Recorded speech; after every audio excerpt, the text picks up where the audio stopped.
បងទាំងអស់គ្នាឥឡូវនេះក្លឹបហាត់ប្រាណនៅតារា Fitness Center សាខាទី2នៅក្នុងបរិយាទីលាងយើងបានរៀបចំរួចរាល់ស្ទើរតែ 100% ឯងបងទាំងអស់គ្នាដូចឃើញនៅក្នុងវីដេអូជាក់ស្ដែងនេះអញ្ចឹងសម្រាប់ទីធ្លារបស់យើងគឺថាធំទូលាយខ្លាំងមែនតើបងមានខ្យល់មានពលឺចេញចូលគ្រប់គ្រាន់គឺងាយស្រួលក្នុងការហាត់មែនតើបើនិយាយពីឧបករណ៍របស់យើងវិញគឺសុទ្ធតែថ្មី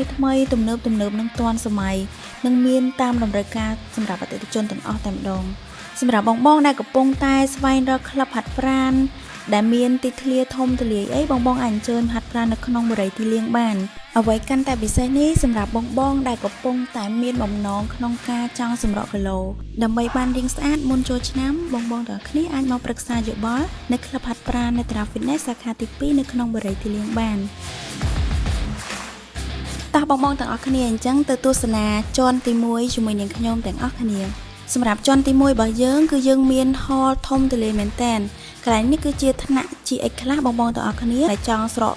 មួយតួខ្លួនគឺយើងហាត់នៅទីនេះគឺថាធំទូលាយមែនតើហើយយើងក៏មានបន្ទប់យូហ្គារបស់យើងគឺធំទូលាយស្អាតដូចគ្នាដែរបងទាំងអស់គ្នាតើអញ្ចឹងយើងទៅមើលបន្ទប់ទឹកទាំងអស់គ្នាគឺយើងមានបន្ទប់ទឹកធំទូលាយស្អាតនិងអនាម័យ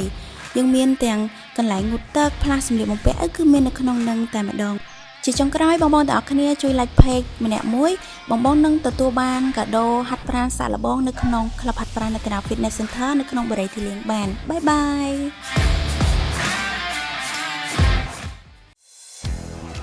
បុរីទីលាងសាងឧត្តមភាពនៃជីវិតជូនលោកអ្នក